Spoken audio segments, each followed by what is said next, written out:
Porque não adianta você aumentar a sua produtividade a um ponto que você não precisa de mais ninguém, aí ninguém tem emprego, então você não roda a economia. Tem que olhar o outro lado da economia, quer dizer, o lado do consumo. Se a pessoa não tem renda, não tem consumo.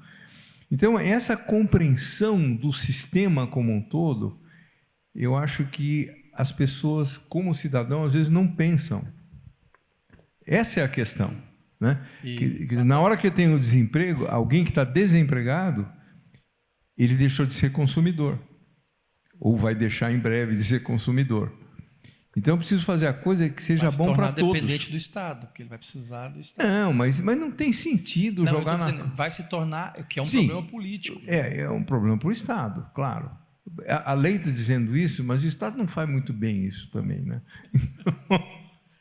Mas, assim, o que ele falou é muito importante, e todos vocês que estão sintonizados nisso têm que entender que essa perspectiva do futuro do trabalho traz o que ele falou, a intensificação do trabalho para quem ficou, gera um problema de saúde mental, porque vai gerar nele uma incerteza cada vez maior. Nós já vivemos numa sociedade pressionada a resultados, imagine competindo com a inteligência artificial, né? Porque às vezes um funcionário que com esmero e dedicação ele gastava, por exemplo, horas em cima de um trabalho, a inteligência artificial entrega em 2 minutos. Como ele se sente diante disso? E às vezes o patrão, porque não tem ética, porque não tem uma reflexão profunda sobre o tema, diz: poxa, eu vou te trocar por esse assistente virtual porque ele é muito mais eficiente que você. E esse problema tem gerado e vai gerar cada vez mais esse tipo de problema, de conflito mental, porque é uma realidade. Então, é preciso que nós venhamos refletir isso a partir da escola, a partir da educação, a partir da nossa oportunidade de ser educadores, para que isso possa ser discutido também em todas as pautas necessárias da própria cidade, porque é necessário pensar sobre isso. E, dentro desse contexto, criar alternativas de um ambiente de trabalho positivo, de reconhecimento de valores, de treinamento contínuo, para que o colaborador possa se adaptar e entender as ferramentas que estão disponíveis como ferramentas colaborativas de produtividade para ampliar o seu trabalho, né? Então, assim, isso é muito importante de nós termos diante de... E é uma responsabilidade compartilhada, como eu coloquei aqui. Não é uma responsabilidade apenas de um indivíduo. Eu acho que aqui nós temos uma responsabilidade compartilhada. Sim, e aqui eu entendo que a responsabilidade dos professores é despertar esse novo perfil. Porque o que acontece numa economia que vai mal, você começa a pressionar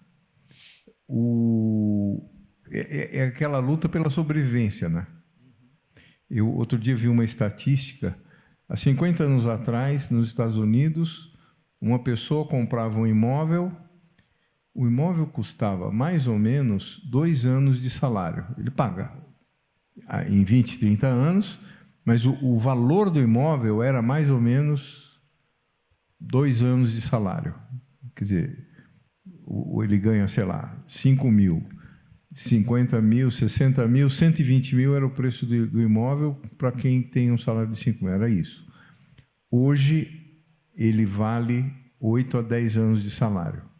Ou seja, houve um achatamento de salário ao longo do tempo e uma especulação imobiliária enorme. Mas isso acaba sendo um tiro no pé, porque hoje tem muito menos gente para comprar um imóvel.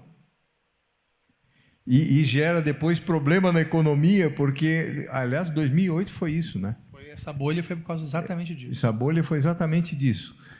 E que o pessoal vendia os imóveis para pessoas que não tinham capacidade de pagar, não sei o quê, aí gerou um efeito dominó. Quer dizer, a coisa é ruim para todo mundo. E eu queria comentar um outro detalhe. O que nós estamos conversando aqui não é um problema do Brasil, né? É no mundo inteiro esse negócio. E no Brasil a coisa é mais sensível porque a gente tem um problema de diferença das classes sociais muito grande, né? Então isso se agrava mais, porque a hora que vem um problema, as classes menos privilegiadas elas sofrem muito mais. E isso é uma realidade, e quando nós pensamos em futuro do trabalho, não tem como pensar nele sem falar de política pública e regulamentação. E aí tem uma pirâmide aqui, ó, que está pensando os pilares do que precisa acontecer para que tenhamos um futuro do trabalho mais coerente com aquilo que nós temos falado, com a ética, com o respeito ao cidadão e com tudo mais. Vamos começar aqui por baixo da pirâmide, aqui, ó, governança digital.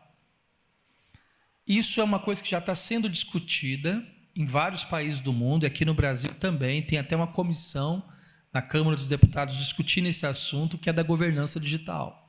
A regulamentação da inteligência artificial está se tornando uma discussão cada vez maior, porque ela está se tornando uma inteligência que muitas vezes, sem regulamentação, ela pode conduzir ao erro ou pode mudar a cultura de uma sociedade, incluindo ou inserindo lentamente dentro daquela massa ideias e pensamentos que são divergentes daquilo que é um controle de massa. Então, há uma discussão muito séria sobre isso. Há também, em seguida, a regulamentação do trabalho como sendo uma pauta de política pública muito importante, porque veio o trabalho remoto que foi forçado pela pandemia. A pandemia acelerou um processo de 30 anos em praticamente 1 ano e fez com que isso acontecesse muitas vezes sem regulamentação. Até uma Assembleia Geral de uma instituição hoje pode ser feita à distância.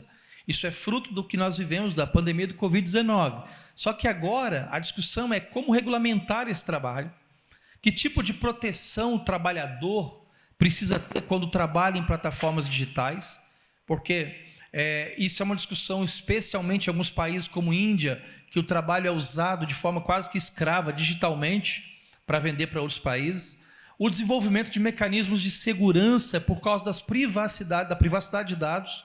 Você vai em qualquer lugar que você vai, você deixa os seus dados para entrar num prédio, você entra num site, você coloca os seus dados, você não sabe como eles estão sendo usados, para que estão sendo usados, onde eles estão hospedados, como eles estão sendo guardados.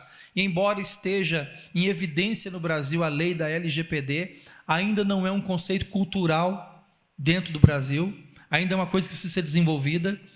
Tem um outro pilar ali que é educação e treinamento, adaptação do sistema atual de ensino e treinamento para atender às novas demandas do mercado, porque não dá mais, como foi falado aqui e levantado o questionamento, para o cara ficar 5 anos numa faculdade para se tornar um advogado para depois ser substituído por uma máquina.